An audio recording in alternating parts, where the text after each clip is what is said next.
नमस्कार दोस्तों, स्वागत है आपका इस नए वीडियो में। और ये जो वीडियो है, ये पहले मैं आपको एक चीज़ क्लियर कर दूं कि ये कोई पॉलिटिकल वीडियो नहीं है। मैं इस वीडियो में किसी भी पॉलिटिक्स के बारे में बात नहीं करना चाहूँगा।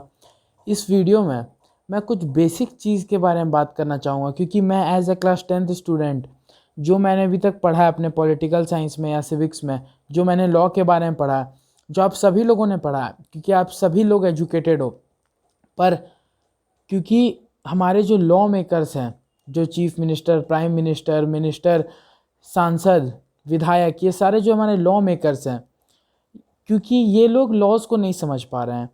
मुझे लगता है इन्होंने कहीं ना कहीं सिविक्स और पॉलिटिकल साइंस पढ़ने में गलती की थी, और इन्होंने या तो इनकी एजुकेशन क्वालिफ़िकेशन ठीक नहीं है, या इनकी क्वालिफ़िकेशन ठीक भी है तो इन्होंने कुछ भी समझा नहीं अपने क्वालिफ़िकेशन से, अपनी पढ़ाई से। और फिर पुलिस वाले जो उनके दबाव में काम कर रहे हैं। तो आखिरकार ये सब हो कैसे रहा है और क्या हो रहा है आखिरकार आज हमारे देश में, इस जो हथरास केस है उसमें हुआ क्या क्या है, इस चीज़ों पे मैं बात करना चाहूँगा। तो चलिए देखते हैं। सबसे पहले तो मैं बात करूँगा वो ब्लैक डे की, मतलब जो वो बहुत बुरा दिन 14 सितंबर, जब ये सब कुछ हुआ। इंसिडेंट में क्या हुआ वो सभी आप लोगों को, वो सब चीज़ आप लोगों को पता है, तो मैं सब कुछ वापस से दोहराना नहीं चाहता हूँ। उसके लिए आप कई सारे वीडियो हैं वो आप देख सकते हो। पर जिस तरह से डेमोक्रेसी को मर्डर किया जा रहा है, उस चीज़ पे मैं बात करूँगा, क्योंकि मैं भी डेमोक्रेसी के बारे में पढ़ रहा हूँ। मुझे भी पता है कि मेरे राइट्स क्या हैं, आपको भी पता है आपके राइट्स क्या हैं, पर किस तरह से आपके राइट्स को छीना जा रहा है, मेरे राइट्स को छीना जा रहा है, इन सभी चीज़ों पे हम बात करते हैं। सबसे पहले तो ये घटना हुई 14 सितंबर को, और आप सभी को ये घटना पता चली होगी 26 सितंबर को या 27 सितंबर को, जब उस लड़की का डेथ हो गया, वो लड़की मर गई। और क्योंकि उन्हें इतने चोट आए थे, उनकी जीभ काट दी गई थी ताकि वो कुछ बोल ना पाएँ, सबूत गवाही ना दे पाएँ, और उनकी पैर पैरालाइज थी, और भी न जाने क्या क्या हुआ था, क्योंकि किसी ने हम लोगों में से देखा नहीं, तो हमें नहीं पता। उनका अंतिम संस्कार भी एक बहुत अलग तरीके में हुआ। तो सबसे पहले तो जब उनके पिता ने, विक्टिम के पिता ने एफआईआर दर्ज करवाने गए वो, तो उन्हें बोला गया कि उन्हें उनका एफआईआर एक्सेप्ट नहीं किया गया, मतलब मना कर दिया गया कि नहीं, आप दलित तो आपका एफआईआर नहीं लेंगे, मतलब ऐसे सस्पेक्ट जताया जा रहा है।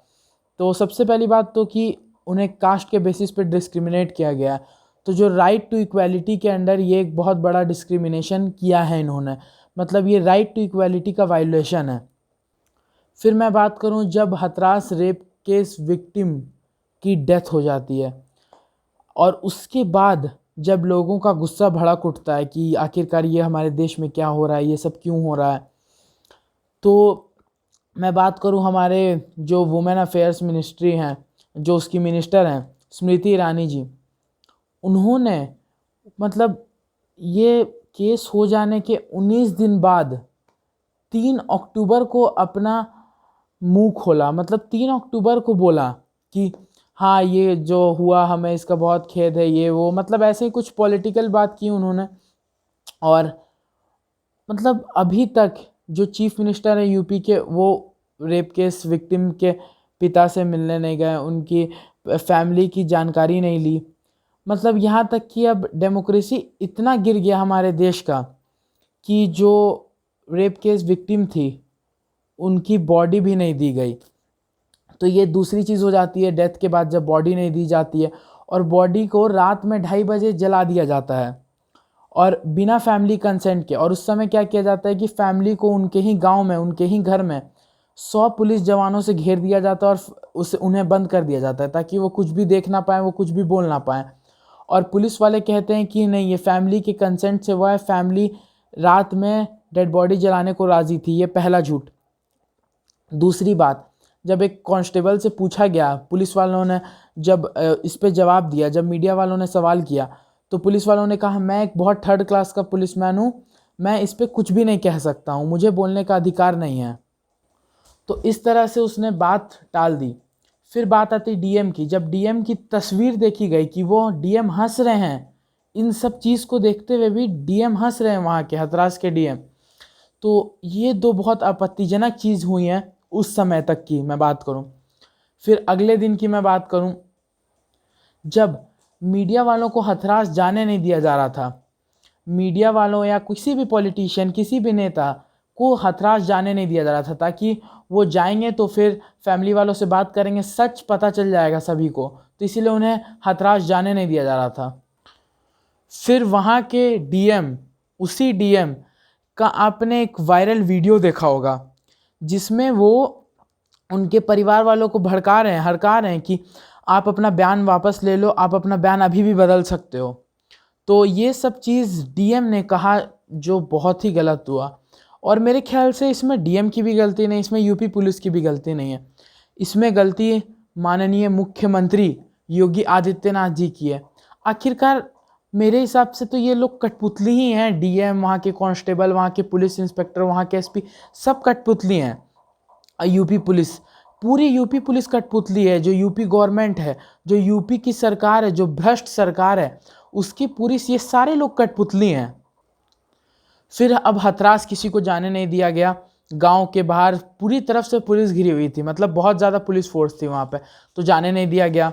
फिर मीडिया वालों को भी नहीं जाने दिया गया।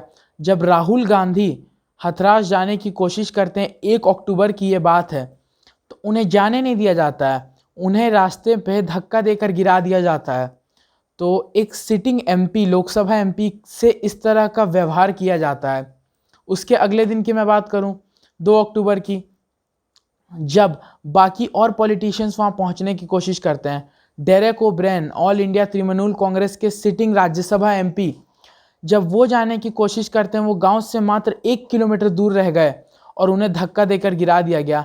आप सोचिए, एक सीनियर सिटीजन को, एक सीनियर सिटीजन, और जो एक सीनियर गवर्नमेंट एम्प्लॉय आप कहो, सीनियर लॉ मेकर, उसे धक्का मार के गिरा दिया गया। ये कितना आपत्तिजनक हुआ, मतलब ये कितनी आपत्तिजनक चीज़ है जो यूपी पुलिस ने की है, जो यूपी गवर्नमेंट के कहने पर किया है उन्होंने।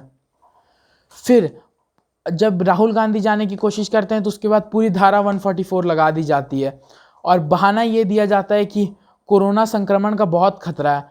तो मेरा मानना है, मेरा कहना है कि कोरोना संक्रमण का खतरा केवल हथरास में है, बाकी देश में नहीं है। जब आपके मंत्री मीटिंग कर रहे हैं, आपके मंत्री चुनाव प्रचार कर रहे हैं, वहाँ कोरोना का खतरा नहीं है। और एक राजनेता राहुल गांधी केवल वो बोलते हैं कि मैं अकेला चल के जाऊँगा हथरास, तो उन्हें जाने नहीं दिया जाता। एक आदमी जाए तो कोरोना फैल जाए, और आप लोग मीटिंग करो, आप लोग रैली बुलाओ तो कोरोना ना फैले। तो पहले तो इस तरह का बहाना दिया गया, पर जब पूरी तरह से विलेज को लॉक कर दिया गया था, तब वहाँ पे उसके भाई, मतलब जो रेप विक्टिम के भाई थे, वो बाहर भाग के किसी तरह छुप छुप के आ गए और उन्होंने बाहर आके इतनी ज़्यादा चीज़ें रिवील की। उन्होंने कहा कि डीएम ने उनके पिताजी के छाती पर लात मारा था और कहा था कि ये सब अपनी बातें वापस ले लो, ये सब बातें करने से कोई फ़ायदा नहीं है। और आज की बात है, जब डीएम को जब सस्पेंड कर दिया गया, एसपी को सस्पेंड कर दिया गया, वहाँ के 5 पुलिस वालों को सस्पेंड कर दिया गया। आखिरकार इससे दिखाना क्या चाहते हैं कि हमने सस्पेंड कर दिया, बहुत बड़ा काम कर दिया। अरे यूपी पुलिस की ही तो कठपुतली हैं ये लोग, यूपी गवर्नमेंट की ही तो कठपुतली हैं पूरी यूपी पुलिस। तो फिर सस्पेंड करके क्या दिखाना चाहते हो? बेकार की उनकी इज्जत गंवा रहे हो आप लोग। और साथ ही साथ जो उनके भाई ने ये सारी चीज़ों को रिवील किया, फिर जब मीडिया को अलाउ कर दिया गया फाइनली, ये 3 अक्टूबर की बात है, जब मीडिया को अलाउ कर दिया गया, पॉलिटिशियंस को अलाउ कर दिया गया जाने के लिए, और जब मीडिया पहुंचती है तो उनके माँ ने कहा, उनकी रेप विक्टिम की माँ ने बताया कि अब उनका नार्को टेस्ट कराया जाने वाला है। और उन्होंने कहा कि हमने झूठ नहीं बोला तो हम नार्को टेस्ट क्यों कराएं। और साथ ही साथ अब इस हद तक गिर गई हमारी देश की डेमोक्रेसी, इस हद तक गिर गए लोग, इस हद तक गिर गए नेता कि ऐसा बता दिया एडीजी ने कि रेप तो हुआ ही नहीं था। आप सोचिए क्या शॉकिंग चीज़ उन्होंने बताया है कि रेप तो हुआ ही नहीं था। मतलब किस तरह से पूरा खेल किया जा रहा है, ये आप सभी देख रहे हैं, आप सब समझ रहे हैं। फिर जब मीडिया को अलाउ कर दिया जाता है तो उनके भाई ने ये भी बताया कि कहा जा रहा था कि क्या कोरोना से आपकी बहन मरती तो आपको मुआवजा मिलता। तो इस तरह की बातें फिर से यूपी पुलिस ने की थी। और उन्होंने ये भी बताया कि यूपी पुलिस ने कितनी बदतमीज़ी की थी उनके परिवार के साथ, कितना दुर्व्यवहार किया था। तो ये सब चीज़ किस तरफ इशारा करती है? इससे पहले जब कुलदीप सेंगर वाला मामला था, 2012 का निर्भया वाला मामला था, आखिरकार जस्टिस मिलने में इतना समय क्यों लगता है? और ऐसे अगर लॉ मेकर्स ही रूल को तोड़ें और फिर साथ ही साथ जो उस गांव में फिर आजकल की बात है, जब उस गांव से 5 किलोमीटर दूर अपर कास्ट वालों ने एक मीटिंग बैठाई और कहा कि हम चारों एक्यूज को सपोर्ट करेंगे। मतलब 5 किलोमीटर दूर में ऐसा हो रहा है और इस पर कोई एक्शन लेने को तैयार नहीं है। और योगी आदित्यनाथ जी इस पर क्यों चुप हैं अब तक, आखिरकार वो क्यों कुछ नहीं बोल रहे हैं। और अब उन्होंने एक SIT की टीम बना ली जो इस पूरे मामले पे जांच पड़ताल करेगी, आखिरकार हुआ क्या, क्यों हुआ, इन सभी चीज़ों पे बात करेगी। और जब उनके फैमिली ने रिवील किया कि ऐसी कोई SIT टीम तो आई ही नहीं हमारे पास कुछ पूछने के लिए, आई क्या उनके पास खाली यूपी पुलिस के वो कठपुतली और उन पे आके जोर बना के दबाव बना के गए अपने बयान बदलने के लिए। तो आप देख रहे हैं कि किस हद तक जो चीज़ें गिर गई वो हुई हमारे यूपी में। और फिर उसके अगले दिन की बात है जब फिर 28 सितंबर को भी कुछ ऐसे ही घटना घटी। फिर 29 सितंबर को राजस्थान में बलरामपुर में, तो अलग अलग जगह ऐसे ऐसी चीज़ें होती रहीं। अब आज की बात है 4 अक्टूबर को जब यूपी के बीजेपी लीडर को फिर से एक्यूज़ कर दिया गया है एक रेप करने में, और ये भी अभी कल की ही रेप खबर है। तो बहुत बुरा हो रहा है हमारे देश में डेमोक्रेसी को मर्डर किया जा रहा है, हमारे देश में बोलने को हक को छीना जा रहा है, हमारे देश में सिटिंग MPs की कोई रिस्पेक्ट नहीं है, हमारे देश के लॉ मेकर्स कुछ नहीं जानते हैं। तो आखिरकार डेमोक्रेसी कहाँ है। इसीलिए मुझे ये वीडियो बनाने का कारण यही है कि आप लोग जो बड़े लोग हैं वो डेमोक्रेसी को भूल चुके हैं, जो लॉ मेकर्स है वो डेमोक्रेसी को भूल चुके हैं। तो बच्चों को याद दिलाना पड़ेगा कि डेमोक्रेसी क्या होती है, डेमोक्रेसी में राइट्स क्या होती हैं। तो मुझे उम्मीद है कि मेरा वीडियो आपको पसंद आया होगा। आप मुझे इसी तरह लाइक करते रहेंगे, सपोर्ट करते रहेंगे, और मेरे वीडियो को लाइक करें, शेयर करें, और नीचे अगर आपको वीडियो अच्छा लगा तो कमेंट भी करें, ताकि मैं इसी तरह के और एजुकेशनल वीडियोज़ बनाता रहूँ। Thank you.